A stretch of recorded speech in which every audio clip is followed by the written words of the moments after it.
Hi, I'm Sophie Shear, and today we're going to be talking about erasing your break. Okay, first let's define what is a break. There are two terms on this matter, break and flip.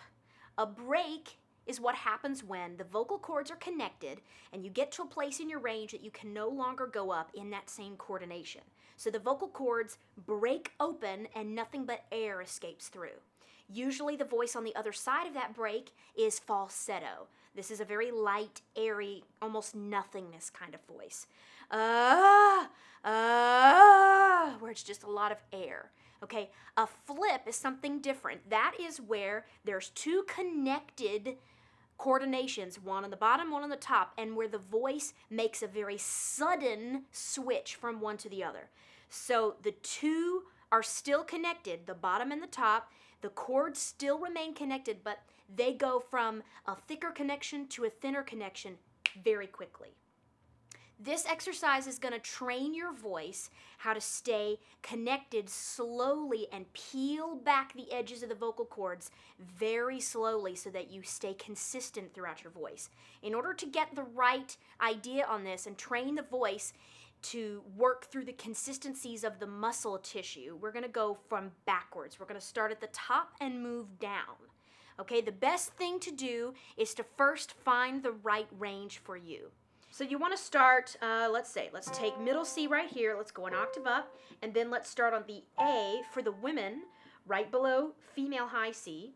So the A right here for the ladies, and say the gentleman can start on the E right above male high C. Now again, this is the average male or female voice, so if you need to start lower or higher to fit your voice, that's perfectly fine. So we're going to start at the top and do this on an octave scale, and then go down.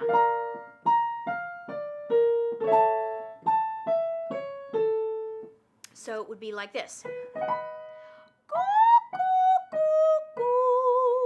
So it's an exercise G-O-O. First we just find the head voice, okay? Light, pretty, easy, very connected sound here. And the gentleman can start here.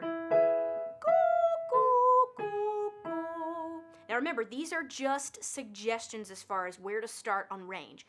You must go with your voice. Unique voices have different ranges. You may start higher or lower than the notes I just mentioned. So get to a piano and find your starting note somewhere at the very top of your head voice. Then we're going to just find the head. So first,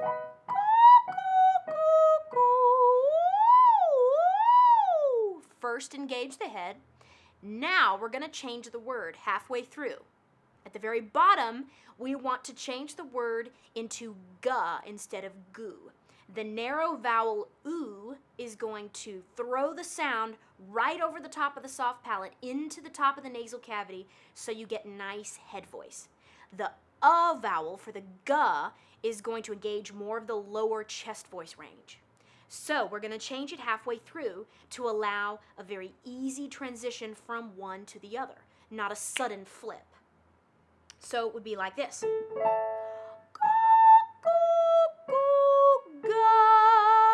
So 3 goes and 1 ga at the bottom.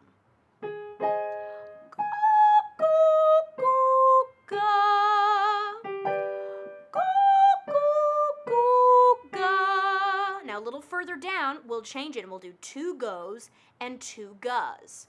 As we get lower, we're going to be engaging more chest.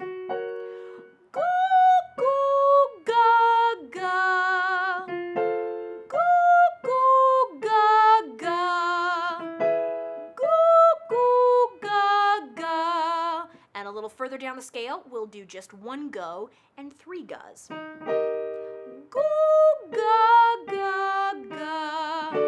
Go, ga, ga, ga. Go, ga, ga, ga. And then eventually we'll get so low that we're all the way in chest voice. Ga, ga, ga, ga. Ga, ga, ga, ga. And there you have it. From top to bottom, very smooth, flowing all the way in between both registers. So technically we're moving from head voice into a combination of the two, which is called mix, into straight chest voice. Later on, you can use a nu to a na or even a mu to a ma to make this exercise even trickier as your voice matures. The gu to the ga keeps the chords closed with that G, the closed consonant. So you can also use a nu to a na or a mu to a ma as your voice grows and becomes more able. Thanks for watching, and don't forget to follow me on Twitter at Sophie Shear and like the Sophie Shear Vocal Studios Facebook page.